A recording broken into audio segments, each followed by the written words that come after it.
en 5, 4, 3, 2,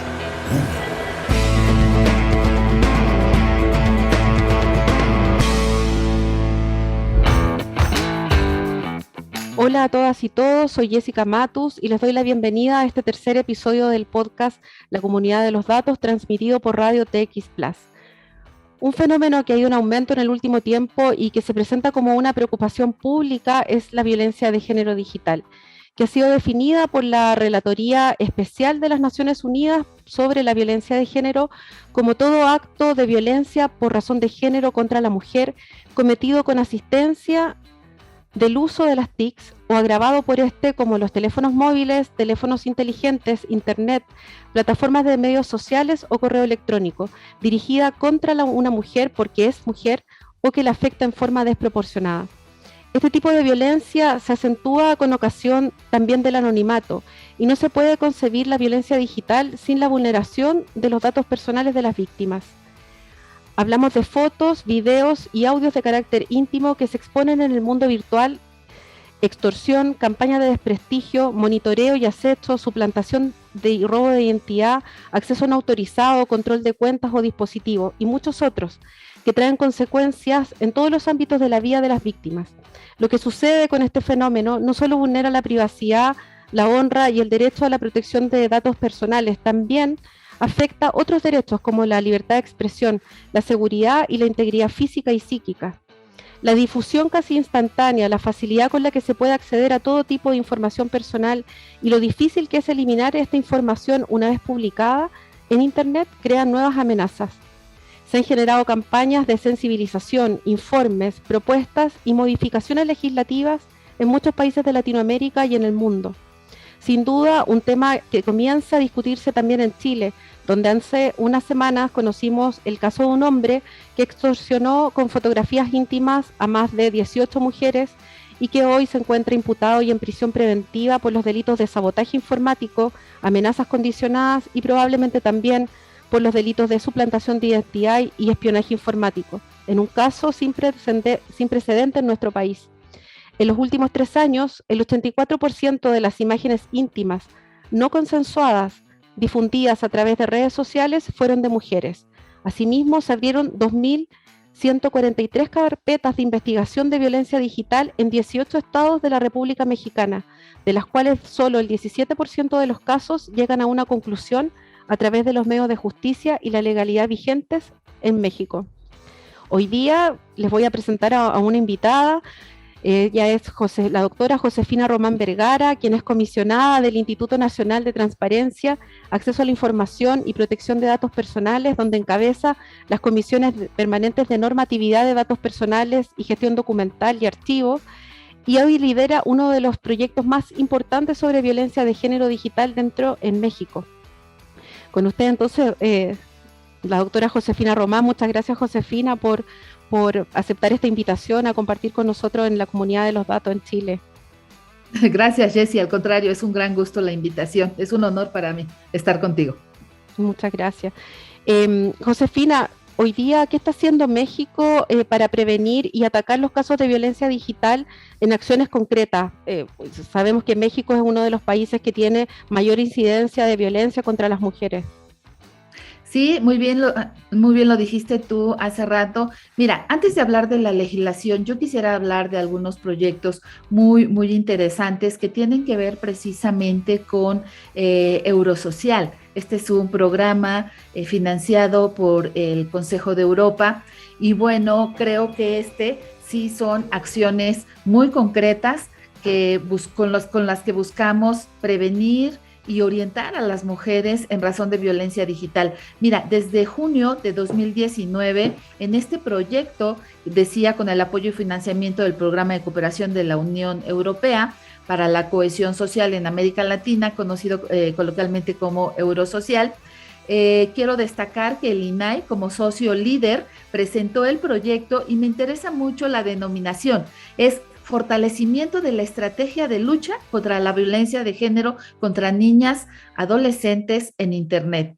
Este proyecto fue muy afortunadamente aprobado por Eurosocial, pero hay que decir que no es un proyecto exclusivo del INAI o exclusivo de México. Sí participamos en él el INAI, el órgano garante nacional en materia de protección de datos personales, pero también el INFOEM, que es una de las entidades federativas de México. Está también la Unidad Reguladora y de Control de Datos de Uruguay, la Superintendencia de Colombia, la Autoridad de Protección de Datos de Perú, y me parece destacado que también se comparta con la Agencia Española de Protección de Datos. Entonces, bueno, este proyecto me parece que es de lo más importante porque es una estrategia conjunta con la que se busca fortalecer el derecho a la protección de los datos personales, pero ojo, con un enfoque de género. Entonces, bueno, buscamos ahora sí que dotar a todas las personas afectadas, niñas, mujeres, adolescentes, de herramientas y esquemas de apoyo legal para combatir situaciones de violencia en línea. Y perdón que haga el comercial, Jessy, pero me parece que este emprendimiento y la visión es también gracias al trabajo y la convicción y la pasión que Ana Karen Cortés y tú misma, Jessy, han sido promotoras importantes de este proyecto. Gracias, Josefina. De hecho, bueno, hace poco estuvimos haciendo estas capacitaciones en el estado de Yucatán, en México, ¿sí?, sobre estos casos de violencia digital, porque hay muchísimos casos, como en distintos países de Latinoamérica, donde se ha evidenciado esta vulneración a la privacidad, a los datos de las mujeres, porque cada día este fenómeno de la violencia va en aumento. Y hoy, no sé, hay distintos casos de evidencia, no sé, en que el INAI haya sancionado tal vez por datos vulnerados a alguna víctima, algún caso emblemático que tú nos puedas comentar, Josefina. Sí, mira, desde el INAI, claro que somos garantes, tutelamos el derecho a la privacidad y a la protección de los datos personales. Es importante señalar que México es un país que sí tiene reconocido el derecho a la protección de los datos personales como un derecho humano, y este derecho humano se replica a su vez en las 32 entidades federativas, en las constituciones de las 32 entidades federativas. Tenemos una Ley General de Protección de Datos que aplica a instituciones públicas de los 3 niveles de gobierno: federal, estatal y municipal. También tenemos una Ley Federal de Protección de Datos, pero en posesión de particulares. Esta ley solamente la aplica el órgano nacional, es decir, el INAI. La competencia en particulares no es de órganos garantes locales. En México, como tú sabes, hay una serie de legislación, no es exclusivamente las leyes en materia de protección de datos personales. Tenemos también la Ley General para la Igualdad entre Mujeres y Hombres, tenemos la Ley General de Acceso a las Mujeres a una vida libre de violencia. En su caso, porque la mayoría de las víctimas son mujeres, tenemos una Ley General de Víctimas, pero como tú mencionabas justo hace un momento, me parece que es de lo más destacado la Ley Olimpia. Esta no es exactamente una ley Olimpia, es una serie de reformas que se han venido realizando en códigos penales de diferentes entidades federativas. Yo te puedo decir que a esta fecha ya son 29 entidades federativas que cuentan con esta reforma en los códigos penales, y bueno, lo que se busca es que se proteja a las mujeres del daño que se les provoca cuando se hacen públicos en audio, en video, en fotografía, datos personales sin su autorización. ¿Qué ejemplos emblemáticos tenemos? En el INAI buscamos mucho diferenciar. A ver, cuando se hace un uso indebido de los datos personales, el responsable de ese tratamiento debe cumplir con la ley de datos. Si no lo cumple, nosotros, el INAI, iniciamos un procedimiento de verificación, de investigación y, si es necesario, un procedimiento de sanción. Pero cuando ya se comete un delito, por ejemplo, que estuviera tipificado en la Ley Olimpia, pues las mujeres tendrían que acudir al Ministerio Público y levantar su denuncia correspondiente. Sabemos que ya hay algunos ejemplos de aplicación de la Ley Olimpia, aunque es en realidad muy nueva, pero me parece que también constituye un gran avance en este sentido. Josefina, de hecho, por ejemplo, cuando pensamos de qué manera están actuando hoy los organismos públicos, porque estamos pensando en la Fiscalía, en el caso de México, la Secretaría de las Mujeres en cada uno de los estados, las policías en conjunto con los órganos garantes de protección de datos, todas aquellas acciones que pudieran generarse para ir avanzando hacia una mejora, hacia una mejor prevención, una mejor sanción, reparación de las víctimas en casos de violencia digital. Hay un tema que tiene que ver con los datos. O sea, si pensamos, por ejemplo, en América Latina, solo 3 países hoy levantan datos o registran información sobre violencias de género digital. En el caso de México, otro caso es Perú y también Uruguay. ¿Qué hoy día, por ejemplo, qué mejoras podrían generarse a partir de eso, crees tú? Sí, mira, tienes mucha razón, Jessy. En México, por ejemplo, hay datos que sí son de encoger el corazón. Todos se sabe que los movimientos feministas se han intensificado en México. Sin embargo, la violencia contra las mujeres sigue presente. Tan solo en el 2021, la violencia de género, de acuerdo con las cifras del Secretariado Ejecutivo del Sistema Nacional de Seguridad Pública, 922 fueron víctimas de feminicidio. Es decir, fueron mujeres asesinadas por razones de género o violencia machista. Entonces, bueno, desde la perspectiva del INAI, es decir, enfocados en protección de datos personales, hemos realizado, por ejemplo, una guía de protección de datos personales para la atención de casos de violencia contra las mujeres. Esto que nos hemos dado cuenta que pasa. Primero, las mujeres necesitan mucho valor, comprensión, arropamiento para hacer las denuncias correspondientes. Y una vez que hacen las denuncias, muchas veces la autoridad no sabe darles el tratamiento adecuado, no solo en el levantamiento del acta psicológicamente, sino en la protección de sus datos. Entonces, con esta guía, desde el INAI buscamos que todas las autoridades que están inmersas en ese trazo, desde que voy a denunciar hasta que hay consecuencias reales de esa denuncia, le buscamos llevarles de la mano para que le den la atención correcta a la víctima, pero que también protejan los derechos de las mujeres que son víctimas de violencia, que las traten con respeto, que sean cuidadosos del cumplimiento de la ley, de los principios, de los deberes, de las obligaciones que señala la legislación en materia de protección de datos personales. Y bueno, otro dato importante que me parece que también es un esfuerzo a nivel nacional desde la perspectiva de órganos garantes de protección de datos personales, es una guía que también le hemos denominado, primero es orientadora, pero hemos denominado protección de datos personales para prevenir la violencia digital. Entonces, bueno, la hemos presentado prácticamente en todo el país y hay que decir que esta guía no es autoría exclusiva del INAI, sino que tenemos un Sistema Nacional de Transparencia, acceso a la información, pero también tiene el apellido de protección de datos personales. Entonces, en materia de protección de datos personales, buscamos orientar, concientizar a las mujeres de algunos elementos que les permitan afrontar con conocimiento, con sensibilización, el riesgo que se tiene en la vida digital y bueno, cuidar mejor su información y cuidarse mejor, protegerse.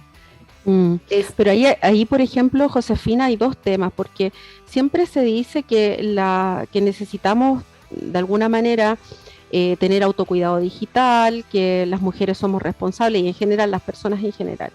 Pero también hay 2 tipos de violencia. Por un lado, las omisiones de los actores que tienen un poder regulatorio, que vendría a ser como esta violencia institucional, porque o se ignoran las denuncias, se demoran o se minimizan esas denuncias, también por la falta de capacitación de los funcionarios a cargo de recepcionar y de tramitar esas denuncias, o la falta de información a las víctimas, al público en general. Y la falta de regulaciones en general también a nivel de sanciones, prevención, reparación integral de las víctimas. Eso por una parte, ¿ya? Que vendría a ser también una forma de violencia digital. Y por otro lado también las plataformas de Internet. ¿Cómo ves tú hoy día desde Latinoamérica qué podemos hacer desde esta región frente a las plataformas de Internet y qué posibilidades tenemos desde aquí de generar ciertos espacios, como aquellos que tienen en Europa, que lo hemos visto como España, que tiene un canal prioritario, donde pueden solicitar la baja de cierto contenido, como fotografías íntimas, y cuando puede afectar la privacidad de las mujeres. Sí, dos cosas muy importantes y tú las acabas de decir, Jessie. Creo que no podemos dejar la responsabilidad en principio o exclusivamente, por supuesto, al titular de los datos personales o a las mujeres el cuidarse para evitar la violencia digital. Eso me queda muy claro. Creo que sí es un aspecto importante preventivo y el autocuidado, ¿no? Pero eso no va a resolver de fondo el problema, nos queda muy claro. En México, por lo menos, te puedo decir que en la parte de regulación de particulares es una ley que tiene ya varios años, es de 2010. Entonces, sí amerita una actualización.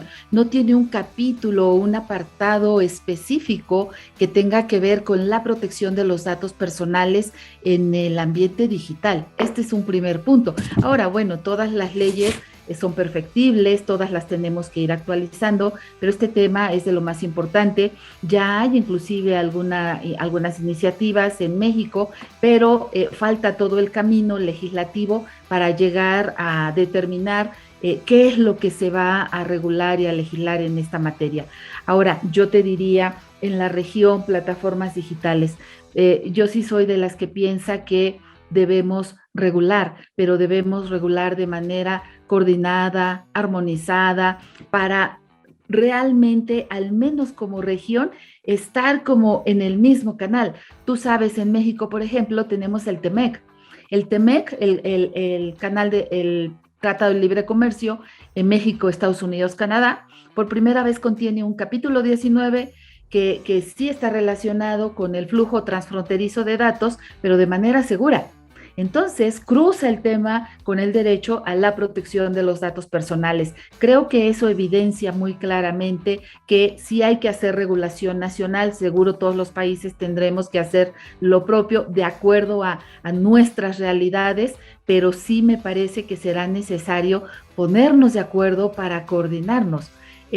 No dudo que sí tengamos que hacerlo en México al norte, pero tenemos que hacerlo a nivel países también Centro, Sudamérica, latinoamericanos, porque esa es nuestra realidad. Sí, eso es verdad. Bueno, parte del proyecto de fortalecimiento de la estrategia de lucha contra la violencia de género, este proyecto financiado por la Unión Europea, buscaba justamente también lograr avanzar hacia América Latina con estos acuerdos con las plataformas de Internet. Yo creo que ahí hay un camino que nos queda por recorrer en el futuro, con lo que en el futuro podría llegar a ser también conformar una red latinoamericana contra la violencia de género digital, pensando no solo en los organismos públicos que intervienen dentro de este fenómeno, sino también junto con la academia, la sociedad civil, que finalmente son organizaciones que han hecho un trabajo durante muchos años en esta materia. De hecho, los primeros informes sobre violencia digital surgen de las organizaciones de la sociedad civil, por ejemplo, la Organización Luchadoras de México, que parte dando un informe sobre 12 modalidades de violencia, y de ahí hacia adelante muchas organizaciones de México y también en el resto de América Latina que han hecho lo suyo para visibilizar este fenómeno. Pero también el acompañamiento. Entonces ahí hay un desgaste importante de las organizaciones de la sociedad civil en ese acompañamiento, un desgaste que es propio de aquellas personas que atienden casos de violencia como esta, porque muchas veces suelen ser muy difíciles y bien terribles para las víctimas de violencia digital. ¿Sabía usted que el pasaporte chileno es el más poderoso de América Latina? Abre puertas para acceder a 174 países sin visa, ubicándose en el lugar número 13 a nivel mundial. IDEMIA, fabricantes del pasaporte en Chile, hacen el mundo más seguro. Son líderes en identidad y biometría y entregan tecnología sofisticada a escala ciudadana. Bueno, Josefina, un poco conversar sobre cuáles son los hitos más importantes que tú podrías destacar a propósito de la ejecución de este proyecto importante sobre violencia contra las mujeres en Internet, que se dio a propósito de este financiamiento de Eurosocial Plus que ustedes lideraron desde México, y que bueno, yo tuve también el honor de poder participar y continuar participando de este proyecto. Sí, gracias Jessy, gracias por la oportunidad. Mira, efectivamente, este proyecto decíamos que nace en junio de 2019 en México, en el Estado de México, a través de la Red Iberoamericana de Protección de Datos Personales. Entonces, bueno, lo iniciamos en México, como decíamos hace rato, ya se firmó el primer convenio en el estado de Yucatán. Es un convenio muy completo porque se firmó por la secretaria de Mujeres del estado de Yucatán, pero también lo firmó el fiscal general de Yucatán. Ya en México las fiscalías son órganos constitucionalmente autónomos y son quienes se encargan desde el levantamiento de la denuncia hasta el llevarlo a la judicialización, estos delitos. Pero bueno, además hay que decir que se busca con este convenio el inicio, yo diría que es la punta de lanza para la Red Mexicana contra la Violencia de Género Digital. También forma parte del convenio que apenas se firmó en Yucatán, pero la intención es llevarlo a las 32 entidades federativas del país, hacerlo nacional, no dejarlo en un ámbito local, porque bueno, es muy importante. También la aspiración es que una vez que lo podamos hacer, llevar al ámbito nacional, lo podamos replicar con todas las autoridades de protección de datos que juntas conformamos la propia Red Iberoamericana de Protección de Datos, donde es que nace este proyecto. Qué importante eso también, porque finalmente yo creo que es fundamental que exista una articulación de carácter público de entidades que, por supuesto, que trabajan sobre este fenómeno, pero también incluir a la sociedad civil. ¿Cómo lo estás viendo ahí, Josefina, respecto de las organizaciones para poder conformar esta red mexicana, esta primera red mexicana contra la violencia de género en Internet? Pensando también en el futuro, como para el resto de América Latina, ¿cuál debiera ser ese modelo que tendríamos que perseguir, el modelo que deberíamos aspirar para que esto realmente funcione, para que podamos abordar de manera integral la violencia de género en Internet? Fíjate, Jessy, que primero hemos estado haciendo en el INAI, identificando las autoridades que deben estar en esta ruta de protección a las mujeres en el ámbito digital. Por eso están involucradas las fiscalías. En México, no en todos los estados hay secretarías de la mujer, pero hay un instituto de la mujer, hay una procuraduría de la mujer. Entonces, estamos en ese proceso de identificar. El estado de Guanajuato, por ejemplo, ya levantó la mano y dijo, no tengo secretaría, pero tengo un instituto y ya estoy trabajando con la fiscalía y quienes deben de firmar. Ese es como que en el primer proceso. La Ley General de Transparencia en México tiene, no es mucho, es un artículo, pero también hace base en el término de gobierno abierto. Gobierno abierto, como lo conceptualizamos en la Ley General de Transparencia, justamente no se entendería si no hay la participación activa de la sociedad civil. Tenemos inclusive algunos antecedentes que tienen que ver con gobierno abierto y apoyo, por ejemplo, a mujeres de pueblos originarios. Entonces ya hay algunos ejemplos que nos permitirían llevar este proyecto que es tan interesante para impulsarlo también desde la perspectiva del gobierno abierto. De esa manera, yo creo que podríamos asegurar, inclusive desde el punto de vista legal, la participación y también en las decisiones de política pública de la propia sociedad civil. Eso qué importante.